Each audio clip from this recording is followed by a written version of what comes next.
अस्सलामुअलैकुम गाइस, मेरा नाम है Kashif. Welcome to my channel scary night stories Urdu. तो गाइस, आज की जो मैं आपको 4 खौफनाक कहानियां सुनाने वाला हूँ वो वेंडिगो से रिलेटेड है, लेकिन आखिरी वाली जो कहानी है वो बहुत ही खौफनाक होने वाली है वो। और अगर आप इन कहानी में इंटरेस्ट रखते हैं तो आप मेरे स्केरी नाइट स्टोरीज उर्दू को सब्सक्राइब कर सकते हैं। तो चलिए बिना किसी टाइम वेस्ट किए इस कहानी को शुरू करते हैं।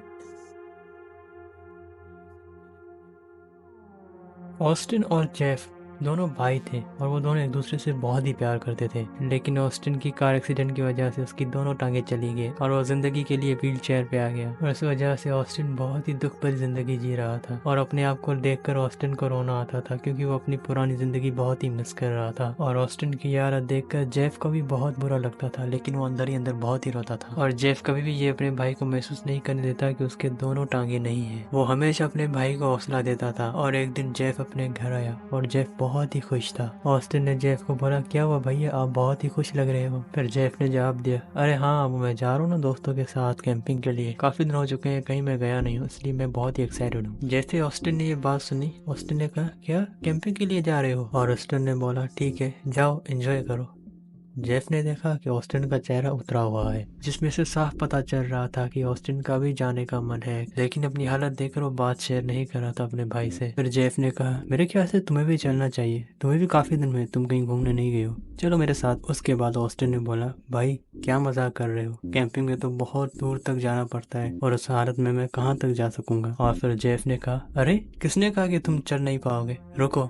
ऐसा करके जेफ ने ऑस्टिन को अपनी गोद में उठा लिया और कहने लगा, बताओ कहाँ चलें। फिर ऑस्टिन कहने लगा, भाई ये क्या मजाक है। और जेफ कहने लगा, अरे मैं तो मजाक कर रहा हूँ, जहाँ तक तुम्हारी व्हील चेयर चलेगी वहां तक हम जाएंगे, और अगर मुश्किल रास्ता आया तो मैं तुम्हें उठा लूंगा गोद में। मैं तुम्हारा बड़ा भाई हूँ, मैं बचपन में भी तुम्हें गोद में उठाता था। ये सारी बातें सुन के ऑस्टिन की आंखों में भी आंसू आ गए और जेफ को गले लगा के बहुत रोने लगा। शाम के वक्त जेफ अपने भाई ऑस्टिन को लेकर जंगल के बाहर पहुंचा, जहां पर जेफ की गर्लफ्रेंड एमिली और उसका दोस्त रोमन खड़े थे। उसके बाद एमिली और रोमन कहने लगी, जेफ तुम ऑस्टिन को यहाँ पर क्यों लेकर आए। उसके बाद जेफ ने बोला, अरे इसका भी मन था, इसके लिए मैं इसको लेकर आया। और उसके बाद एमिली कहने लगी, जेफ तुम पागल हो क्या, हम कैंपिंग करने जा रहे हैं, वहाँ पर ऑस्टिन कैसे सरवाइव कर पाएगा। उसके बाद जेफ कहने लगा, अरे इसमें प्रॉब्लम वाली कौन सी बात है, अगर मुश्किल रास्ता आया तो वहाँ पर मैं ऑस्टिन को अपने कंधे पे उठा लूंगा, और अगर सही रास्ता आया तो वहाँ पर हम व्हील चेयर पे इसको लेकर जाएंगे। उसके बाद रोमन कहने लगा, हाँ जेफ सही किया, इस बेचारे को लेकर आए, वैसे भी घर पे बैठ के बेचारा क्या करता अकेला, चलो चलते हैं जंगल के अंदर।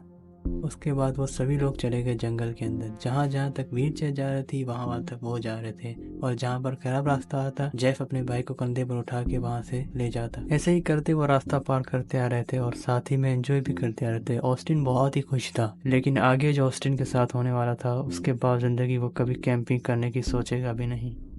तभी अचानक ऑस्टिन को एक तालाब दिखा जो कि बहुत ही खूबसूरत था, और ऑस्टिन अपने भाई को कहने लगा, भाई देखो वो तालाब कितना खूबसूरत है। उसके बाद जेफ कहने लगा, अच्छा वो तालाब तुम्हें अच्छा लगा है, तो चलो मैं वहां पर तुम्हें लेकर चलता हूँ। उसके बाद जेफ अपने भाई को उस तालाब की तरफ लेकर गया और वहां पर की सैर करवाई। ये देखकर एमिली और रोमन बहुत ही इमोशनल हो गए। उसके बाद एमिली कहने लगी, देखो जेफ कितना जिम्मेदार है, अपने भाई को कैसे ले जा रहा है, इसीलिए तो मैं इससे प्यार करती हूँ।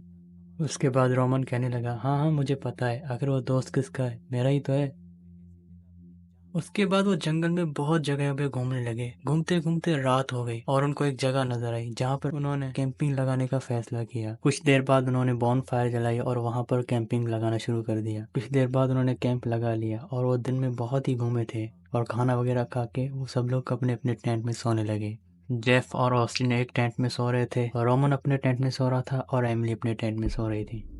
रात के तकरीबन 2 बज रहे थे और एमिली सोने वाली थी। तभी उसको टेंट के बाहर एक साया दिखा। एमिली ने सोचा शायद जेफ होगा या फिर रोमन होगा, और फिर एमिली ने बाहर आवाज लगाई कि कौन हो तुम, और वहां से जेफ की आवाज आती है। उसके बाद एमिली अपने टेंट की जिप खोलती है और जेफ के हाथ से पकड़ के उसको अंदर खींचने की कोशिश करती है, लेकिन जब एमिली उस हाथ को देखती है तो उसकी चीखें निकल जाती है। वो हाथ किसी इंसान का तो था ही नहीं, उसमें सिर्फ हड्डियां थी। ये हाथ देखकर एमिली और भी ज्यादा चिल्लाने लगी और उसकी चीख सुन के जेफ और ऑस्टिफ और रोमन उठ गए। जैसे ही जेफ और रोमन टेंट से बाहर निकले उन्होंने देखा तो उनकी रूह कांपने लगी, क्योंकि वहां उन्होंने देखा कि एक वेंडिगो है जो कि एमिली के टेंट के ऊपर खड़ा हुआ है, जिसके बड़े बड़े सींग और उसके मांस से बहुत ही गंदी बदबू आ रही थी। ये देखकर रोमन और जेफ बहुत ही चिल्लाने लगे। उस आदमखोर वेंडिगो की हाइट तकरीबन 10 से 12 फीट थी और अचानक से जेफ ने एक पत्थर उठाया और उस आदमखोर वेंडिगो को जोर से मार दिया, जिससे वो थोड़ा दूर जाके गिरा। उसके बाद जो कैंप फायर जल रही थी उससे एक लकड़ी उठाई और जलती हुई लकड़ी उस वेंडिगो के ऊपर फेंक दी, जिससे वो आदमखोर वेंडिगो थोड़ा जल के दूर भाग गया। और उसके बाद जेफ जोर से बोलने लगा एमिली को, एमिली जल्दी मेरे पास आओ। और एमिली डरते हुए जेफ के पास आके उसको गले लगा लिया। तभी अचानक वो आदमखोर वेंडिगो फिर से उन्होंने के पास बढ़ने लगा और उसके बाद जेफ बोलने लगा एमिली और रोमन को कि मेरे भाई को यहाँ से लेकर जाओ, मैं इसे संभालता हूँ। और एमिली जेफ को कहने लगी, क्या तुम पागल हो, ये तुम्हें मार देगा, मैं तुम्हें अकेला छोड़ के नहीं जाऊंगी। फिर जेफ बोलने लगा, तुम जाओ, मैं इसे संभालता हूँ। उसके बाद वो एमिली और रोमन जाने लगे और फिर जेफ ने उस बॉन फायर में से फिर से एक लकड़ी उठाई जलती हुई, उससे वो वेंडिगो को डरा रहा था। तभी अचानक वहां पर बिजली कड़कती है, जिसके बाद थोड़ी सी हल्की सी उसके बाद थोड़ी सी बारिश भी होने लगी। उसके बाद थोड़ी सी बारिश भी होने लगती है, जिसकी वजह से जेफ के पास जो लकड़ी थी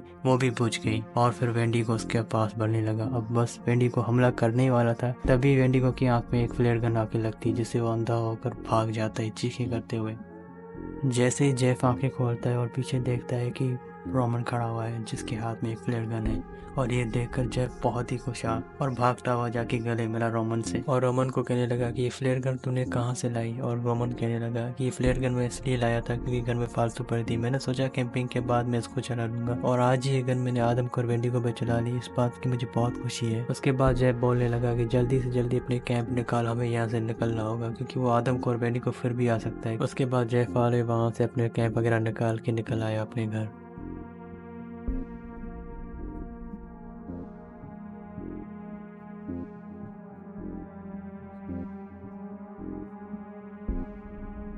तो बढ़ते हैं एक और स्टोरी की तरफ।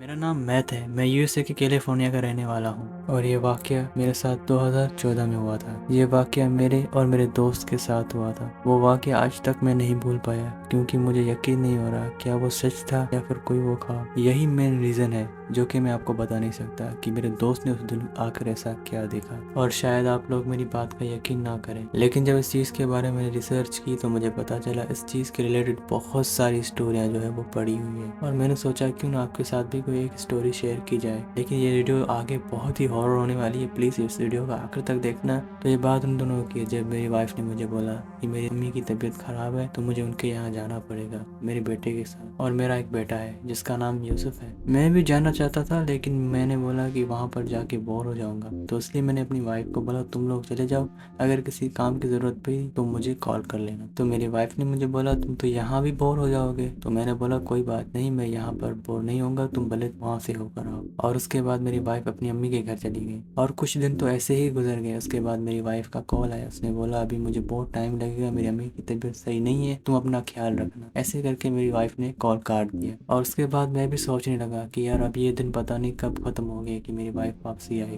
खैर उसके बाद मैं अपने घर में बैठा था तो मेरे दोस्त की कॉल आई। तो मेरा दोस्त बोलने लगा यार क्या तुम फारिग हो, तो हम एक ट्रिप पे चले। तो मैंने उसे बोला यार कुछ देर सब्र करो, मैं तुम्हें जवाब देता हूँ। मैंने सोचा अभी मैं अपनी वाइफ से पूछूं कि कितने दिन लगेंगे ताकि मैं अपनी ट्रिप से भी होकर आऊँ और ये दिन भी जल्दी गुजर जाए। तो मैंने अपनी वाइफ को कॉल किया और वाइफ ने मुझे बोला कि मुझे तकरीबन 1-2 हफ्ते लग सकते हैं। तो मैंने बोला ठीक है कोई बात नहीं। और उसके बाद मैंने अपने दोस्त को कॉल की, हाँ यार बता कहाँ पे चले। तो उसने बोला तुम एक काम करो, कोई अच्छा सा प्लेस इंटरनेट पे सर्च करो। तो उसके बाद मैंने सर्च किया, एक जंगल मिला जो कि बहुत ही खूबसूरत था और बहुत ही बड़ा था। लेकिन इस जंगल की जब मैंने फुल बायोग्राफी पढ़ी तो उसमें मुझे पता चला कि वहाँ पर पहाड़ी इलाके, जंगल खूबसूरत है, नदियाँ, बहुत सारी चीज़ें। तो हमने तय कर लिया कि हम वहाँ पर कैंपिंग करेंगे। और उसके बाद मैंने अपने दोस्त को मेल किया, सारी बातें बताई और उसके बाद मेरा दोस्त भी राजी हो गया चलने के लिए। और फिर मैंने अगले दिन अपना सामान पैक किया, कैंपिंग का सब कुछ लिया और अपनी गाड़ी उठाई और उसके बाद मैं अपने दोस्त के पास चला गया। और कुछ देर के बाद मैं अपने दोस्त के पास पहुंच गया और उसके बाद मैंने अपने दोस्त को उठा लिया और उसके बाद हम उस जंगल के पास निकल पड़े जिस जंगल को मैंने इंटरनेट पे सर्च किया था। लेकिन उस जंगल तक पहुंचने में हमें एक सुनसान गाँव से गुजरना था। लेकिन थोड़ी देर बाद जब हम उस गाँव के पास पहुंचे, लेकिन वहाँ पर तो कोई गाँव था ही नहीं। वहाँ पर बिल्कुल वीरान लगा हुआ था, कोई भी नहीं था। और ये बात मुझे बिल्कुल अजीब नहीं लगी क्योंकि ऐसे गाँव में कौन रह सकता है जहाँ पर किसी भी चीज़ की सहूलियत नहीं थी। खैर हम इस गाँव से थोड़ा थोड़ा गुजर के कुछ घंटों के बाद हम उस जंगल में पहुंच गए। और फिर मैंने वहां पर पहुंच के जंगल में जैसे देखा और मैंने सोचा वाकई में ये बहुत बड़ा जंगल है और बहुत बड़ा घना। खैर हम अपनी कार में फिर से बैठे और कार को स्टार्ट किया। उसके बाद हम अभी थोड़ा ही जंगल में अंदर जाने लगे, तभी हमने आगे देखा कि रास्ता खत्म है और हमने देखा कि आगे बहुत ही पतला पतला रास्ता है और बहुत घनी झाड़ियां। और उसके बाद हम दोनों दोस्तों ने सोचा क्यों ना हम यहाँ पर कार पार्क करके अपना सामान लेकर पैदल ही आगे बढ़े। और उसके बाद हम आगे बढ़ने लगे और वहां पर हमने देखा कि हमें कोई ऐसी जगह मिली जहाँ पर हम अच्छी सी कैंपिंग कर सके। और फिर हमें ढूंढते ढूंढते एक खाली जगह मिली जहाँ पर पेड़ बहुत ही ज्यादा थे, लेकिन बीच वाली जगह बहुत ही खाली खाली थी। हम दोनों ने डिसाइड कर लिया कि हमें कैंपिंग यहाँ पर लगानी है और कुछ देर बाद हम दोनों ने कैंपिंग लगाना शुरू कर दिया। और कुछ देर बाद हमने अपना कैंप लगा लिया और उसके बाद हमें चाहिए थी लकड़ियाँ, जो कि हम ढूंढने निकल पड़े क्योंकि हर कैंपर को किसी न किसी खाने की जरूरत तो होती है, तो उसके लिए हमें लकड़ियाँ चाहिए थी क्योंकि हमें खाना पकाना था। और फिर हम लकड़ियों को ढूंढने के लिए इधर उधर फैल गए। शाम के तकरीबन 7 बज रहे थे और हम अपनी लकड़ियाँ लेकर आ गए और हम फिर खाना पकाने लग गए और खाना पक कर तैयार हो गया। फिर हम लोगों ने वो खाना खाया। खाना खाने के बाद मैंने अपने दोस्त को बोला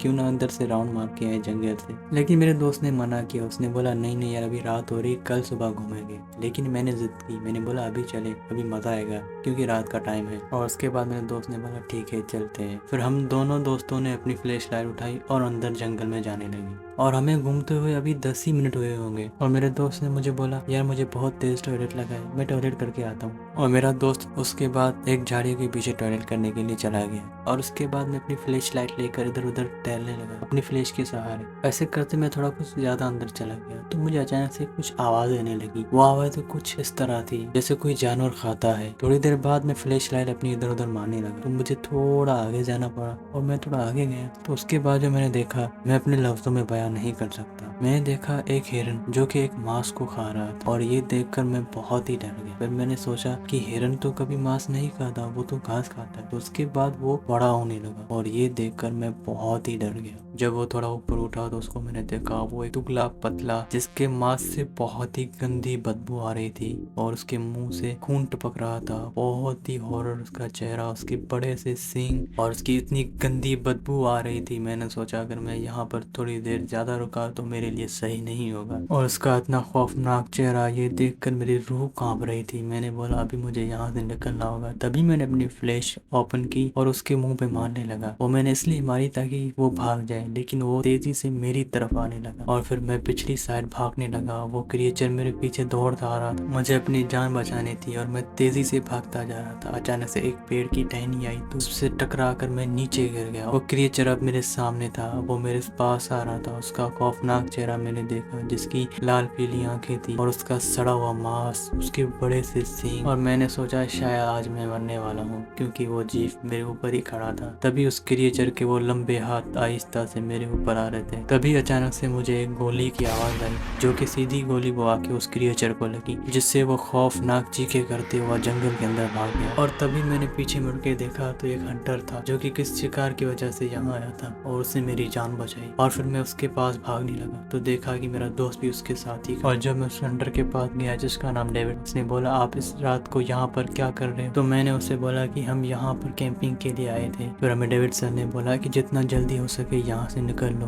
क्योंकि यहाँ पर बहुत ही खतरनाक शैतान है जो किसी को भी नहीं छोड़ता। अक्सर मैं यहाँ से चक्कर लगाता रहता हूँ क्योंकि मुझे पता है कि यहाँ पर कैंपिंग वाले बहुत सारे आते हैं। अभी तो मैंने आप लोगों को मैंने बचा लिया, लेकिन अगली बार ऐसी गलती मत करना क्योंकि हर बार मैं यहाँ पर नहीं होता। और उसके बाद डेविड सर को मैंने बोला कि प्लीज हमें अपनी गाड़ी तक छोड़ के आओ क्योंकि हमारे पास गन नहीं थी, उसके पास गन थी। और उसके बाद हम अपनी गाड़ी के पास पहुंचे। वहां पर हमने देखा कि हमारा सामान जो था वो बहुत ही बिखरा हुआ था। उसके बाद हमने अपना सामान उठाया और जब हम जा रहे थे तो हमारे पीछे वाली साइड हमें एक फायर होने की आवाज आई। शायद उस क्रिएचर का सामना फिर से डेविड सर के साथ हो गया, तभी उसने फायर किया। और कुछ देर के बाद हम डरते हुए अपने घर पहुंचे और फिर मेरे दोस्त ने बोला मुझे घर छोड़ो। और मैंने उसे बोला कि कल तुम्हें मैं छोड़ के आऊंगा क्योंकि अभी रात बहुत ज्यादा हो चुकी है, एक तो हम पहले से ज्यादा डरे। और उसके अगले दिन मैं अपने दोस्त को अपने घर छोड़ के आया और फिर मेरी वाइफ भी आ गई और सारा जो वाकया हुआ था मैंने अपनी वाइफ को बताया। आज तकरीबन इस वाकये को 10 साल हो चुके हैं, लेकिन आज तक मैं वो वाकया नहीं भूल पाया क्योंकि वो वाकया बहुत ही खतरनाक हुआ था।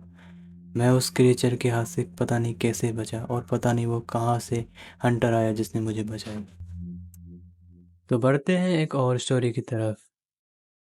देखते हैं। मैं जब 16 साल का था तब अपने दोस्तों के साथ फिशिंग ट्रिप पे गया था। रायन, बाइथ, ईथन, जू। ये जगह जंगल के बहुत ही अंदर थी और आखिरी टाउन तकरीबन 8 किलोमीटर दूर था जंगल से, और ब्रायन का घर उसी टाउन में था। दिन की शुरुआत बहुत ही अच्छी थी। हम सब लोग खुश थे कि रात को हम मछलियां मारेंगे और कैंपिंग करेंगे। और हम सुबह सुबह ब्रायन के घर से निकले और उस फिशिंग लोकेशन पे पहुंचे। हम उधर पहुंच के पहले तो इधर उधर थोड़ा घूमने लगे, फिर थोड़ी देर बाद सब अपना कैंप बनाने लग गए और कैंपिंग बनाते हुए बहुत टाइम लग गया। फिर कुछ हमने सैंडविचेस खाए जो कि ब्रायन के घर से पैक किए थे। उसके बाद हम फिशिंग करने में लग गए। हम तकरीबन रात के 9:30 तक फिशिंग करते रहे और उसके बाद बात बिगड़ने लगी। इससे पहले आगे कुछ मैं आपको बता दूं कि मेरा दोस्त ब्रायन हैती वेटियंस के नवादा टाइप से बिलोंग करता है और मैं बिल्कुल नास्तिक। और तभी हमें दूर से कुत्तों के भौंकने की आवाज आ रही थी, पर फिर जगह के बारे में सोच के हमें लगा यहाँ पर तो कुत्ते हो ही नहीं सकते, तो हमने सोचा ये शायद कायोटिस है। कायोटिस मतलब भेड़िए होते हैं जो। पर फिर हमें लगा कायोटिस तो कुत्तों की तरह नहीं भौंकते, और इसके बाद हम सब लोग डर गए। लेकिन हम दोस्त एक दूसरे को जाहिर नहीं करना चाहते थे। लेकिन अब हमने सोचा कि कहाँ पर हम रात गुजारेंगे, और फिर हमने प्लान किया कि हम ब्रायन के घर जाएंगे। लेकिन ब्रायन का घर यहाँ से तकरीबन 8 किलोमीटर दूर था और हमने सोचा कि अभी हमें निकलना है यहाँ से। और चलते हुए हम 2 किलोमीटर पार करके तभी अचानक से ब्रायन रुक गया। जैसे मैं ब्रायन के पास जाने लगा, उसके चेहरे पे साफ साफ खौफ दिखाई दे रहा था। उसने मुझे इशारा करके बताया कि वहाँ झाड़ियों में देखो। जैसे ही मैंने झाड़ियों की तरफ देखा, तकरीबन एक बॉल जितनी आंखें दो नजर आ रही थी, लाल आंखें। और फिर ब्रायन को मैंने आहिस्ता करके बोला, ये बात अपने तक रखो, वरना हमारे साथ जितने सारे दोस्त हैं ये घबरा कर इधर उधर भागने लगेंगे। और हमेशा कहते हैं ना, वो बोलते हैं थोड़ा तेज चलो ताकि हम जल्दी घर पहुंच जाए। तकरीबन हमने आधा रास्ता पार कर लिया और हमें एक बड़ा सा फार्म हाउस नजर आया जिसके सामने एक बड़ा खेत भी था। और तभी उस खेत के पास में से हम गुजरने लगे और उस खेत में हमें हलचल नजर आई और हम सब ने अपने चलने की स्पीड और बढ़ा दी, क्योंकि कुत्ते थे या फिर कायोटी जिनकी पीछे आवाजें आ रही थी, उनकी आवाजें हमारे और भी करीब आने लगी। और फिर हमने बाकी का रास्ता दौड़ते हुए पार किया और फिर हम ब्रायन के घर पहुंच गए और अंदर से हमने अच्छे से दरवाजा बंद कर दिया। और जैसे हम घर में आके बैठे, उस झुंड की आवाज वापसी से जंगल में जाने लगी और दूर दूर आवाज जाने लगी। अगले दिन जब उठे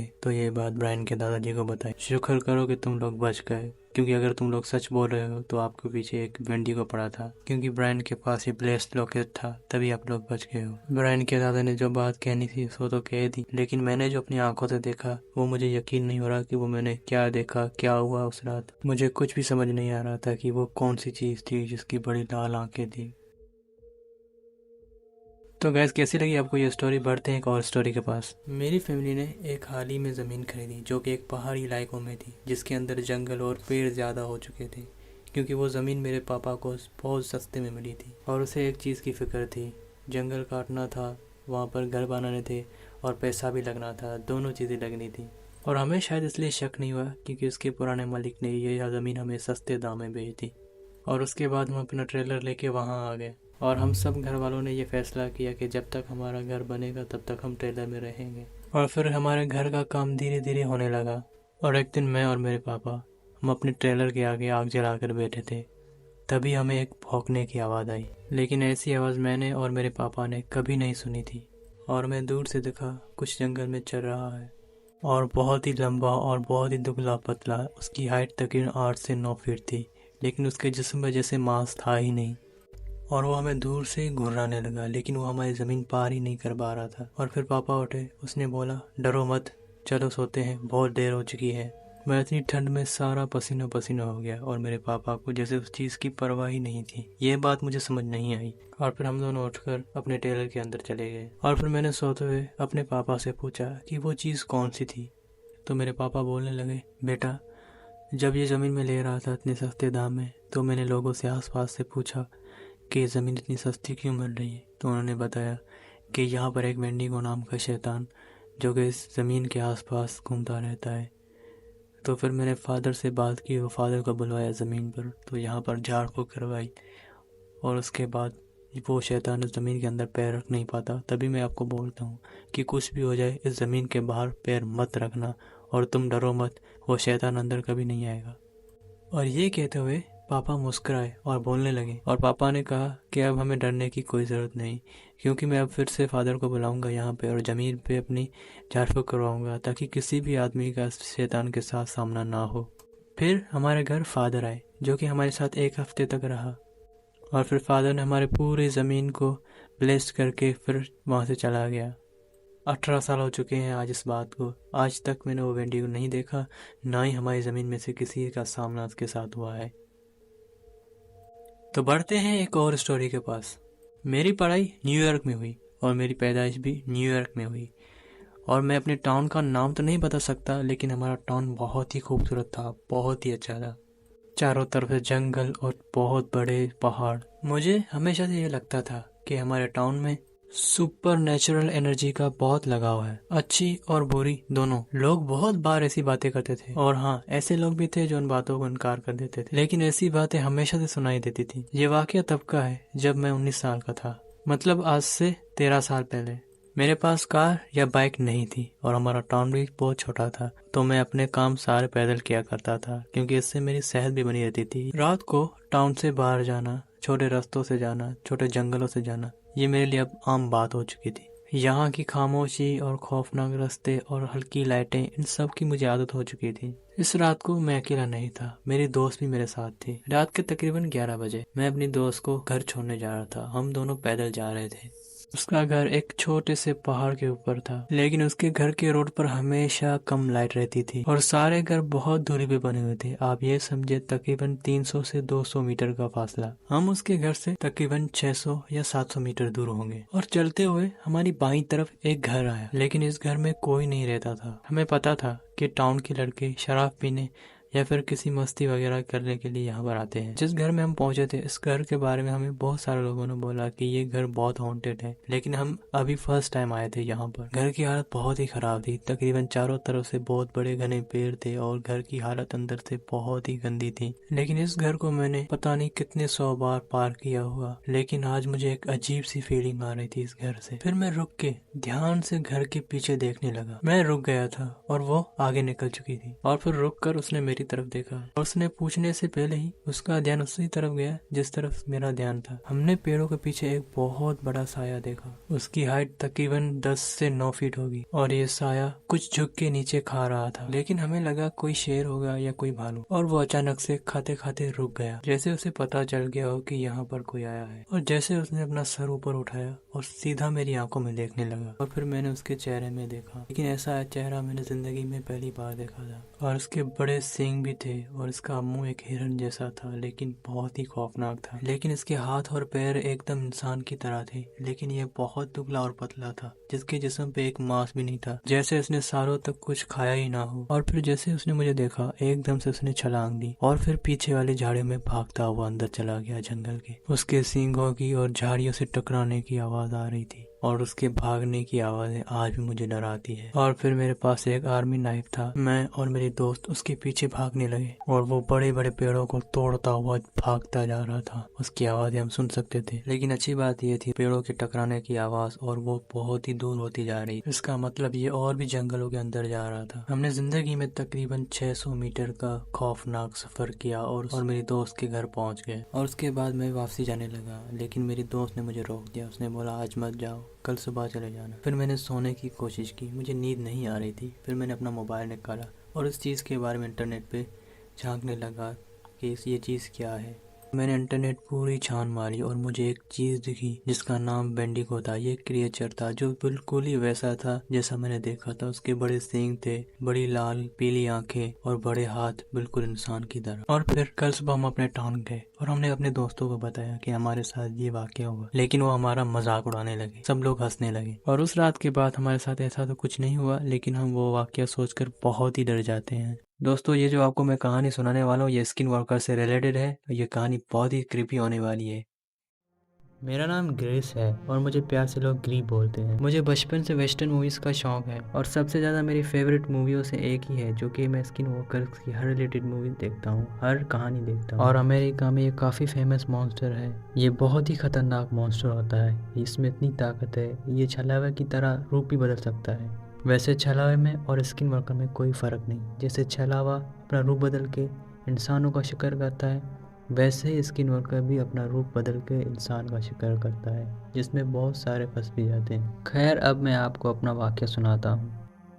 ये बात तब की है जब मेरी उम्र 14 साल थी।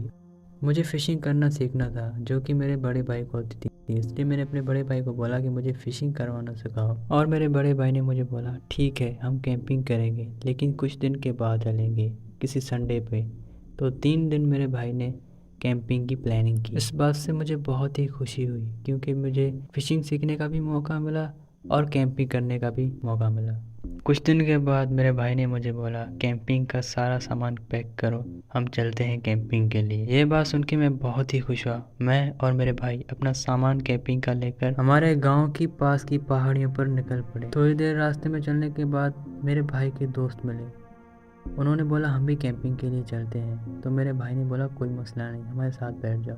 और वो भी हमारी टीम का हिस्सा हो गए। और फिर हम 1.5 घंटे के बाद हम चारों लोग उस लोकेशन पे पहुंच गए। वो जगह काफ़ी खूबसूरत थी और क्योंकि सर्दियों के शुरुआतों का दिन था और हल्की हल्की ठंड भी पड़ रही थी वहाँ पर। वैसे सर्दियों में कैंपिंग करने का बहुत ही मज़ा होता है। चारों तरफ से घने पेड़ और एक वहाँ पर नदी भी थी जो कि बहुत ही खूबसूरत थी। और वहाँ पर हम फिशिंग करने वाले थे, लेकिन फिशिंग करने से पहले हमें अपना कैंप लगाना था। उसके बाद मैंने और मेरे भाई ने कैंपिंग लगाना शुरू कर दिया और मेरे उन दोनों दोस्तों ने भी कैंपिंग लगाना शुरू कर दिया। कैंप लगा के तैयार करने के बाद हम दोस्तों ने डिसाइड किया कि हमें कहीं से लकड़ियाँ इकट्ठा करनी है। कुछ देर बाद कैंप फायर के लिए हमने लकड़ियाँ जमा कर ली और उसके बाद हम दोस्तों ने प्लानिंग की फ़िश और राइस बनाएंगे क्योंकि हम चावल घर से ही लेकर आए थे। मैंने अपने चावल निकाले और पानी में उबालने के लिए रख लिए और हम फिशिंग के लिए नदी के पास जाने लगे और एक साइड में होकर बैठ गए फिशिंग के लिए। मेरे भाई के दोनों दोस्त फिशिंग कर रहे थे लेकिन मेरा भाई मुझे फिशिंग करना सिखा रहा था। बहुत देर कोशिश करने के बाद हमें कोई भी मछली नहीं लगी। तकरीबन आधा घंटा गुजर गया। कुछ देर बैठने के बाद मैंने पानी में एक चीज़ महसूस की। मैंने सोचा ये कोई मछली होगी लेकिन साइज में ये बहुत ही बड़ी थी। मतलब ये थोड़ा अजीब था मेरे लिए क्योंकि वो नदी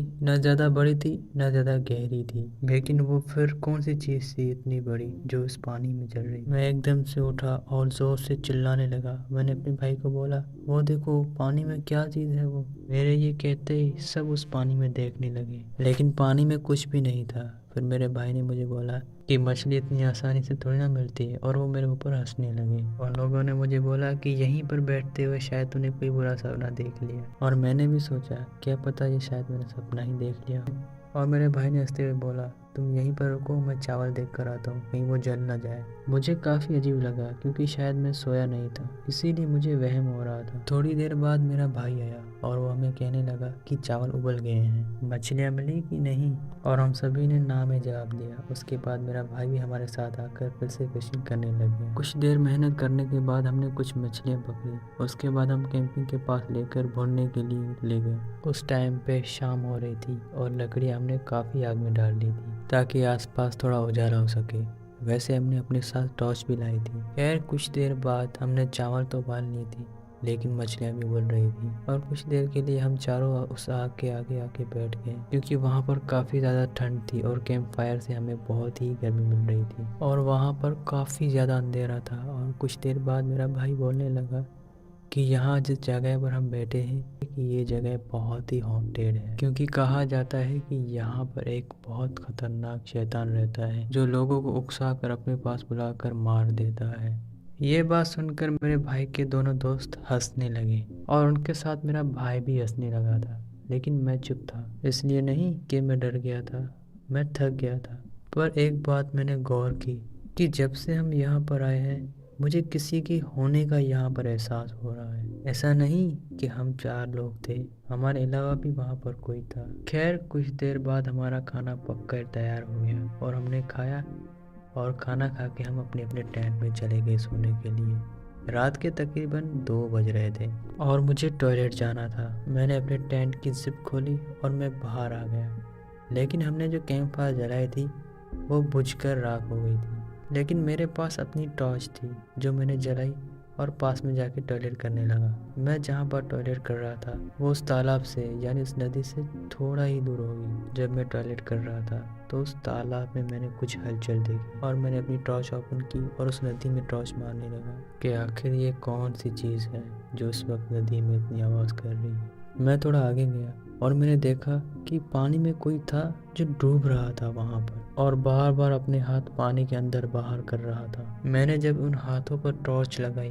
तो मेरी रूह कांपने लगी। मैंने देखा कि वो हाथ आधे इंसान और आधे किसी जानवर के जैसे। ये देखकर मैं बहुत ही ज़्यादा डर गया, लेकिन कुछ देर के बाद उस पानी में से आवाज़ आना बंद हो गई और मैं वहीं पर ही खड़ा था। लेकिन मैं अचानक से ऐसे मानो जैसे मैं फ्रीज हो गया, एकदम वहाँ पर ज़मीन से चिपक गया और मेरे पाँव भी नहीं हिल पा रहे थे और मेरी टॉर्च भी उधर ही थी जहाँ पर मैंने वो जानवर देखा था।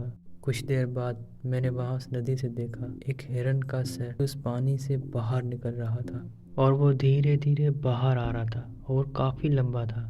उसके मांस पर एक भी बाल नहीं था और वो धीरे धीरे मेरी तरफ आ रहा था, लेकिन वो एक इंसान की तरह और एक हिरन की तरह दिख रहा था। उसका चेहरा इतना खौफनाक था और मैं मानो एक पुतले की तरह वहाँ पर खड़ा हुआ था। मैं हिल नहीं पा रहा था और उसका खौफनाक चेहरा देखकर मैंने बड़ी चीख की और वो चीख सुनते हुए मेरे भाई वाले वहाँ पर पहुँच गए और मैं वहाँ पर एक पुतले की तरह ही खड़ा था और वो सब मुझसे पूछ रहे थे कि क्या हुआ क्या हुआ। मैं उस टाइम पर ऐसा हो गया था जैसे एक बेजान। कुछ देर के बाद मैंने जैसे तैसे करके हिम्मत करके मैंने अपने भाई को बोला कि उस पानी में देखो। तो सब लोगों ने एकदम से वहाँ पर देखा, लेकिन उस पानी में सिर्फ हलचल थी, वहाँ पर कोई भी नहीं था। मेरे भाई वालों ने बोला कि क्या वहाँ पर तो कुछ भी नहीं है। फिर मैंने हिम्मत करके अपना हाथ उठाया और जो मेरी टॉर्च हाथ में थी वो जहाँ पर मैंने मारी, फिर उसके पास में एक पेड़ था। वहाँ पर एक खौफनाक चेहरे वाला एक 17 से 18 फीट का आदमी खड़ा हुआ था जो हमें ही बोल रहा था। पहले वो एक हिरन के रूप में था, अब किसी इंसान के रूप में आ गया था। और जब मेरे भाई वालों ने उसका चेहरा देखा तो उन सब की हालत ख़राब हो गई, क्योंकि हमने कभी इतनी खौफनाक शक्ल वाला आदमी नहीं देखा। और कुछ देर बाद हमने एक पलक ही झलकाई, जैसे ही देखा कि वहाँ पर कोई नहीं था, वो हमारी आंखों के आगे गुम हो गया। ये देखकर हम एकदम से अपनी कैंप की तरफ भागने लगे और जब हम अपनी कैंप की तरफ आए तो देखे एक बड़े से पैरों का निशान लगा हुआ है जो कि 3 उंगलियों वाला, और हमारा कैंप भी फटा हुआ था। अभी हमें पता नहीं कि जो हमने मखलूक देखी थी वो कौन सी थी और पीछे से अचानक कहाँ से वो चीज़ आई जो हमारा टेंट उखाड़ कर चली गई। और उसका पैर इतना बड़ा था कि किसी जानवर से तो वो मैच ही नहीं हो सकता। और हमने जल्दी से जल्दी अपने गाड़ी में सामान डाला, टेंट छोड़ दिया वहाँ पर ही और अपनी भाई की गाड़ी में निकल पड़े वहाँ से। अभी हम आगे थोड़ा ही गए होंगे और अचानक से किसी के पीछे दौड़ने की आवाज़ आने लगी हमें, और उसकी चीखों की भी हमें आवाज़ आने लगी। शायद वो वही शैतान था जो हम लोगों ने वहाँ पर देखा था। आज मेरी उम्र 24 साल है और इस वाक़ये को 10 साल हो चुके हैं, लेकिन आज तक ये मैं खौफनाक वाक़या नहीं भूल पाया। तो बढ़ते हैं एक और स्टोरी की तरफ। तो ये एक सच्ची घटना है जो कि रशिया के जंगल के एक आदमी की है, जिसने जो ये शिकार के लिए गया था तो उसके साथ ये जो है सिलसिला हो गया। तो वो पूरी वीडियो है मैं आपको दिखाने वाला हूँ। इससे पहले मेरे चैनल को सब्सक्राइब करें, साथ में बेल आइकन को भी प्रेस कर लें ताकि सबसे पहले आपके पास मेरी वीडियो पहुँचे। तो चलिए गैस कहानी की शुरुआत करते हैं। तो गैस एक रिक्वेस्ट है आप लोगों के साथ, अगर आप में से कोई नरम दिल का है तो मेहरबानी करके इस वीडियो को ना देखें। ये जो वीडियो है आपकी सोच से भी ज़्यादा ख़तरनाक है, तो प्लीज़ ये बात ध्यान में रखना। तो गैस कहानी की शुरुआत करते हैं, और ये कहानी है रशिया के 3 लोगों की जिन्होंने प्लानिंग की थी कि आज हम चलेंगे साइबेरिया के जंगल के अंदर जहाँ पर हम हंटिंग करेंगे हिरणों की। तो इस प्लानिंग के मुताबिक वो उस जंगल में गए और उन दोस्तों ने बहुत सारी कोशिश की, लेकिन उनको कोई भी शिकार नहीं मिला। तो उनमें से किसी एक ने बोला आज हम चलते हैं और फिर से कल हम शिकार के लिए आएंगे। तो उसके दोस्त ने बोला मैं नहीं चलूँगा, आप लोग चले जाओ, क्योंकि मुझे शिकार चाहिए, वो भी किसी भी हालत में, नहीं तो मैं नहीं चलूँगा। तो उन्होंने बोला ये जंगल बहुत ही ख़तरनाक है, हमें चलना पड़ेगा। तो उसने बोला मैं नहीं चलूँगा, मुझे यहाँ पर कैसे भी करके हिरन मारना है। तो उन्होंने बोला ये जंगल बहुत ही ख़तरनाक है, वैसे तो आपको पता ही है। तो उसने बोला मेरे पास गन है, आप चले जाओ। तो उसके दोस्त चले गए और उसको यहाँ पर अकेला छोड़ के, और उसके पास कैमरा भी था, गन भी थी और उसके पास लाइट भी था। तो आगे आप देखें कि क्या उसके साथ हुआ, और ये रिकॉर्डिंग भी है। और ये क्रीचर कौन सा था आपको पता होगा, मैंने पहली बार बता दिया था कि ये क्रीचर जो है वो वेंडिगो है और बहुत ही ख़तरनाक भाई, बहुत ही ज़्यादा। और ये तो वीडियो है, रियल लाइफ में तो भाई बहुत ही ख़तरनाक होगा, लेकिन आप वीडियो में देखें कि इस बंदे के साथ क्या हालत हुई है। और ये बंदा बहुत ही डरा हुआ होता है। आगे आप वीडियो देखें, उसके बाद हम फिर से मिलेंगे।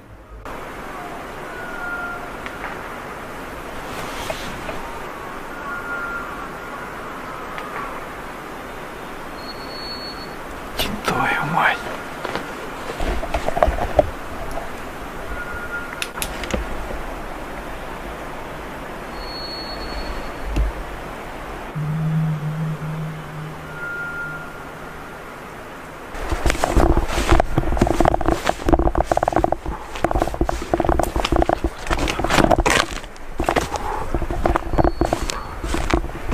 Хера себе, блядь, это чё?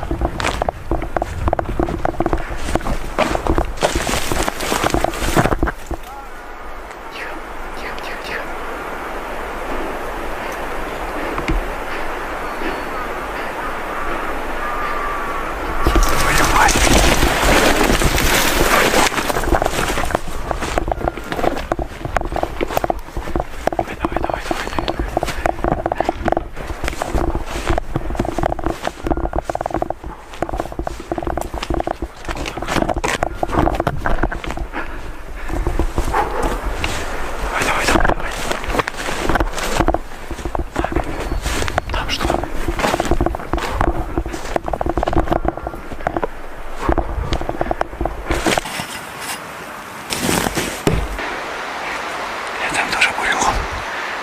Там огромная лежит. Ручей поет. Вот давай как речки. Давай. Давай.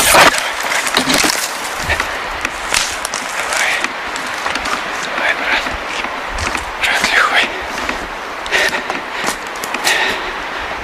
Ё-моё. Всё завалено. О, блядь. Тихо, братан. Запыхался нахуй. Тихо.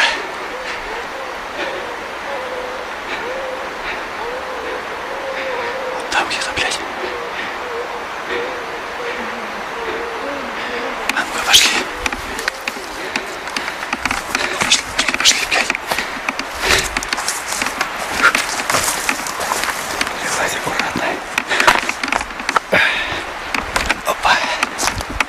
तो दोस्तों आप देख सकते हैं ये बंदा बहुत ही बौखला चुका है, बहुत ही डर चुका है और इसको रास्ता नहीं मिल रहा। तो अभी ये कह रहा है कि मुझे पेड़ पे चढ़ना चाहिए, तो ये वही कोशिश कर रहा है और देखते हैं आगे क्या होता है, आप ही देखना। О-о-о.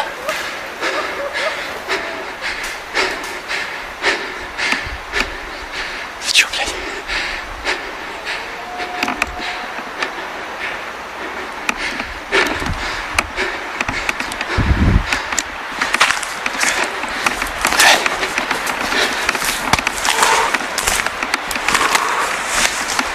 Давай, блядь.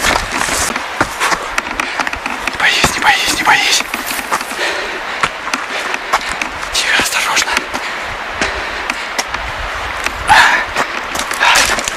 Не вниз не улети. Тихо.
Будем сражаться до конца.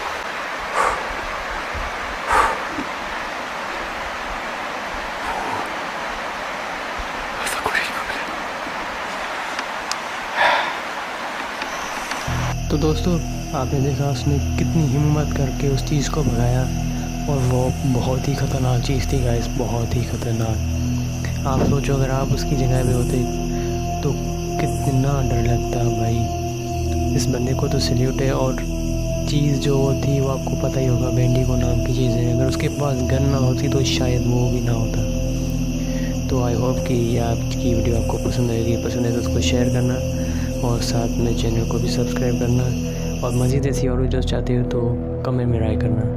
अल्लाह हाफिज़।